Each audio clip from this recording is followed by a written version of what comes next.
शीतल और अभिमन्यु की शादी को 5 साल हो चुके थे, लेकिन अभी तक उनका कोई बच्चा नहीं हुआ था।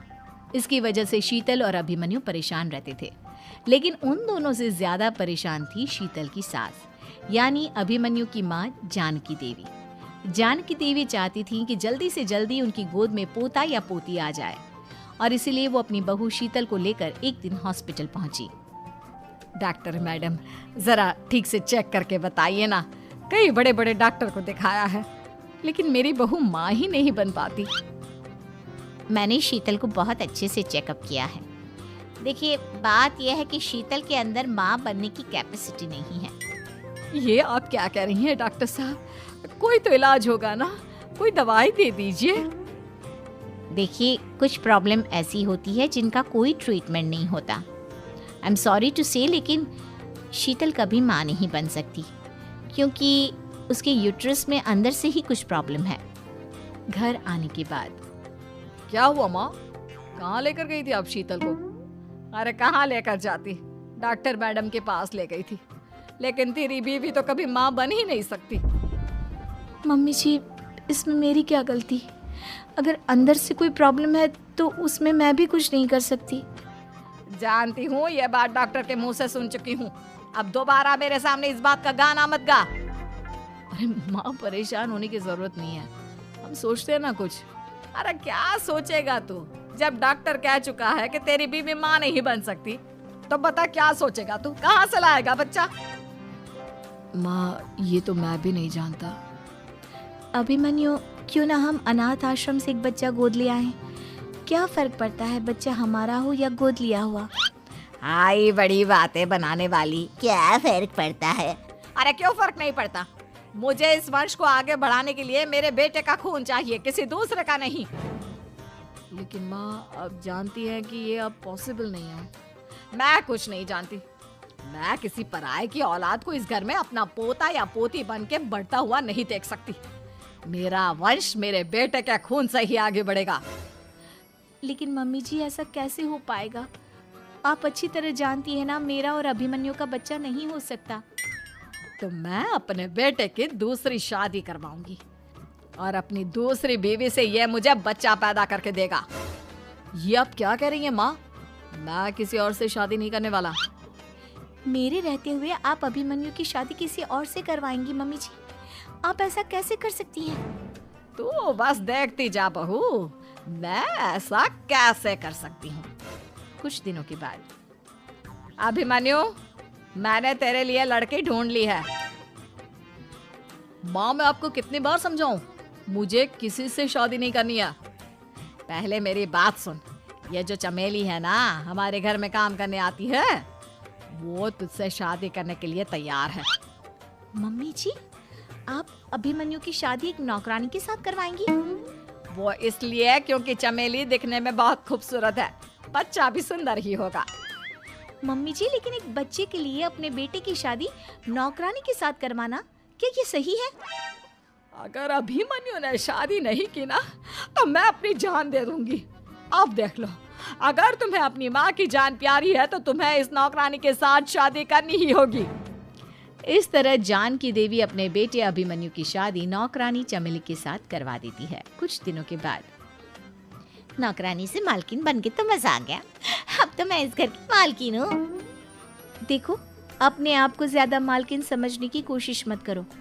एक बार तुम्हारा और अभिमन्यु का बच्चा इस दुनिया में आ जाए, उसके बाद तुम इस घर से हमेशा के लिए चली जाना। अरे जाओ जाओ, किसी और के आगे बातें बनाना। एक बच्चा तो पैदा नहीं कर सकी। बढ़िया आई, जाओ जाकर मेरे लिए कॉफी बना कर लाओ। नौकरानी मैं हूँ या तुम? मम्मी जी, देखिए ना शीतल मुझसे किस तरह से बात कर रही है। शीतल, तुम्हें पता है ना चमेली प्रेग्नेंट है, मेरे बेटे के बच्चे की माँ बनने वाली है। वो जैसा कहती है वैसा करो। लेकिन मम्मी जी, वो मुझे नौकरों की तरह ट्रीट कर रही है। अरे तो करेगी ना, वैसे भी बहू तुम हो किस काम की? एक बच्चा तो पैदा नहीं कर सकती। जाओ अब घर के सारे काम करो और चमेली को आराम करने दो। थैंक यू मम्मी जी, भगवान आपका भला करे। आप नहीं होती तो मैं नौकरानी से महारानी कैसे बनती। देखो, तुम्हें जो चाहिए सब मिलेगा।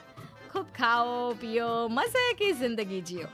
लेकिन बस मुझे एक बच्चा पैदा करके दे दो।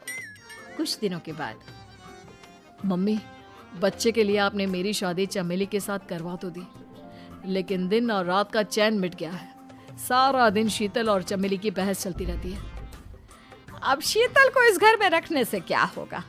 मैं तो कहती हूँ उसे घर से निकाल दो, है भी किस काम की। मैं ऐसा नहीं कर सकता माँ, वो मेरी पत्नी है, उससे बहुत प्यार करता हूँ मैं। तुम्हारी पत्नी चमेली है, चमेली, उससे प्यार करो। अरे तुम्हारे बच्चे को जन्म देने वाली है वो। अभिमन्यु, मैं खुद ही इस घर से चली जाती हूँ।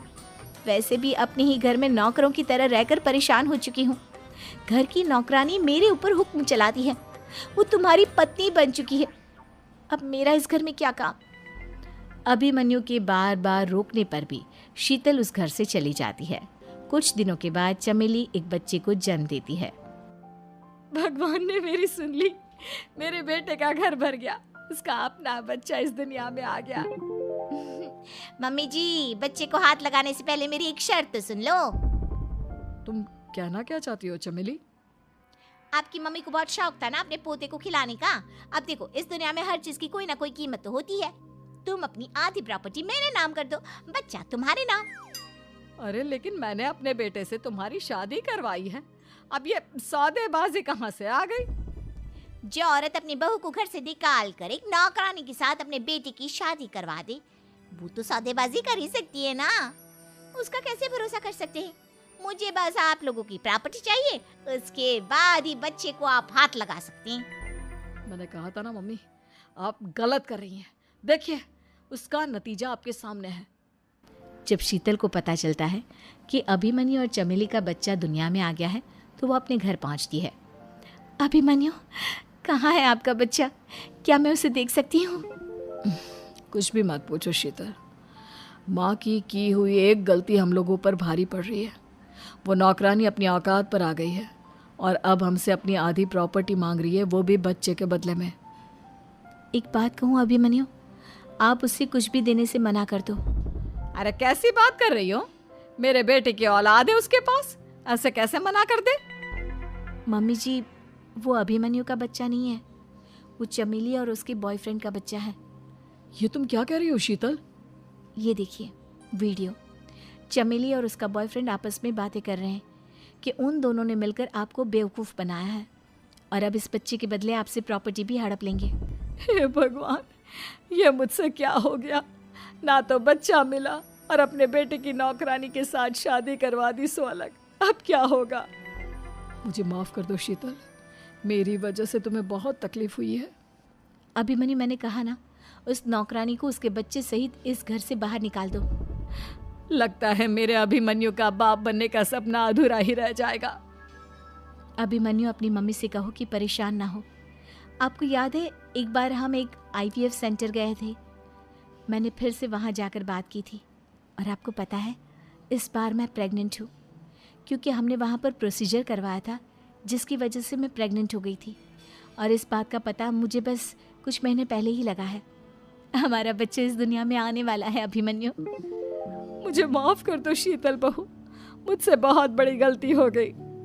कोई बात नहीं माँ, लेकिन अब हमें उस धोखेबाज नौकरानी को इस घर से बाहर निकालना है और इस घर की मालकिन को वापस घर लाना है, वो भी अपने बच्चे के साथ।